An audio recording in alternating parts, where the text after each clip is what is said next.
राष्ट्रीय पंचायत न्यूज। चंद्रयान-3 की सफलता के बाद इसरो का सौर मिशन आदित्य L1 लॉन्चिंग के लिए तैयार है।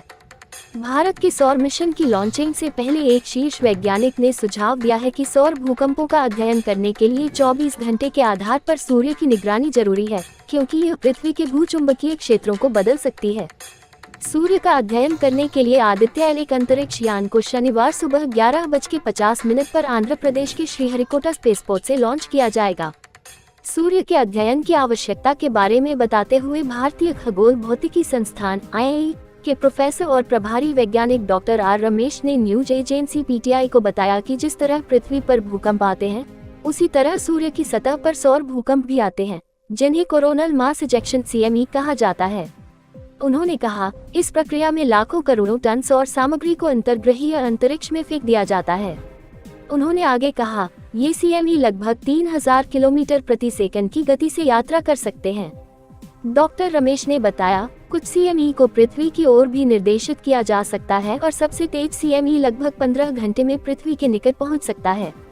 ये पूछे जाने पर कि यह मिशन अन्य समान कार्यक्रमों से अलग क्यों है, उन्होंने कहा, ESA यूरोपीय अंतरिक्ष एजेंसी और NASA national aeronautics and space administration ने पहले भी इसी तरह के मिशन लॉन्च किए हैं, लेकिन आदित्य L1 मिशन दो मुख्य पहलुओं में अद्वितीय होगा, क्योंकि हम सौर कोरोना का निरीक्षण उस स्थान से कर सकेंगे जहां से ये लगभग शुरू होता है। इसके अलावा हम सौर वायुमंडल में चुंबकीय क्षेत्र में बदलाव का भी निरीक्षण कर सकेंगे, जो कोरोनल मास इजेक्शन या सौर भूकंप का कारण है।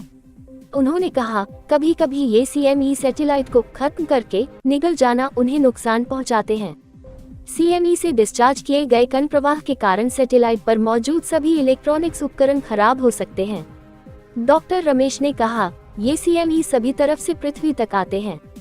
उदाहरण के लिए 1989 में जब सौर वायुमंडल में भारी विस्फोट हुआ था, तब कनाडा के क्यूबेक शहर में लगभग 72 घंटे तक बिजली बाधित रही थी। वहीं 2017 में CME की वजह से स्विट्जरलैंड का ज्यूरिख एयरपोर्ट करीब 14 से 15 घंटे तक प्रभावित हुआ था।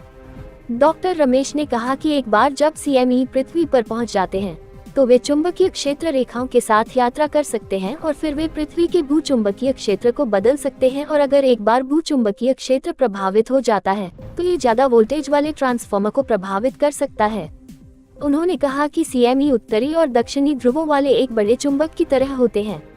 उन्होंने बताया, इसलिए सूर्य की लगातार निगरानी के लिए अवलोकन केंद्र स्थापित करना बहुत महत्वपूर्ण है, जो लैग्रेंजियन L1 बिंदु से संभव है। भारत अपने सैटेलाइट को लैग्रेंजियन 1 बिंदु पर स्थापित करने के लिए आदित्य L1 लॉन्च कर रहा है। रमेश के अनुसार, बेंगलुरु स्थित IIE के अधिकारियों ने महसूस किया कि उन्हें 24 घंटे के आधार पर सूर्य की निगरानी करनी चाहिए, ताकि सूर्य पर जो भी परिवर्तन हो रहा हो उसका अच्छी तरह से अवलोकन किया जा सके। IIE सूर्य का अवलोकन करने वाली लगभग 125 सालों की लंबी परंपरा वाली संस्था है।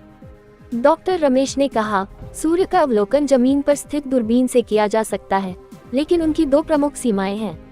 एक तो ये कि सूर्य की निगरानी के लिए एक दिन में केवल 8 या 9 घंटे ही उपलब्ध होते हैं, क्योंकि ऐसे अवलोकन केवल दिन के समय ही किए जा सकते हैं, रात में नहीं। दूसरी चुनौती यह है कि पृथ्वी से सूर्य की निगरानी करते समय सूर्य से आने वाली रोशनी वायुमंडल में धूल के कणों द्वारा बिखर जाएगी, जिसके परिणामस्वरूप तस्वीर धुंधली हो सकती है। इसलिए सौर अवलोकन में इन कमियों से बचने और IIE को सूर्य के 24 घंटे निर्बाध अवलोकन के लिए अंतरिक्ष में एक टेलीस्कोप रखने की आवश्यकता महसूस हुई। यहाँ 5 सुविधाजनक बिंदु हैं जहाँ से सूर्य पर नजर रखी जा सकती है। इन्हें लैग्रेंजियन पॉइंट कहा जाता है, जिनका नाम इतालवी खगोलशास्त्री जोसेफ लुई लैग्रेंज के नाम पर रखा गया है, जिन्होंने इन्हें खोजा था। वैज्ञानिक ने कहा, लैग्रेंज बिंदुओं पर सूर्य और पृथ्वी के बीच आकर्षण का गुरुत्वाकर्षण बल पूरी तरह से संतुलित है।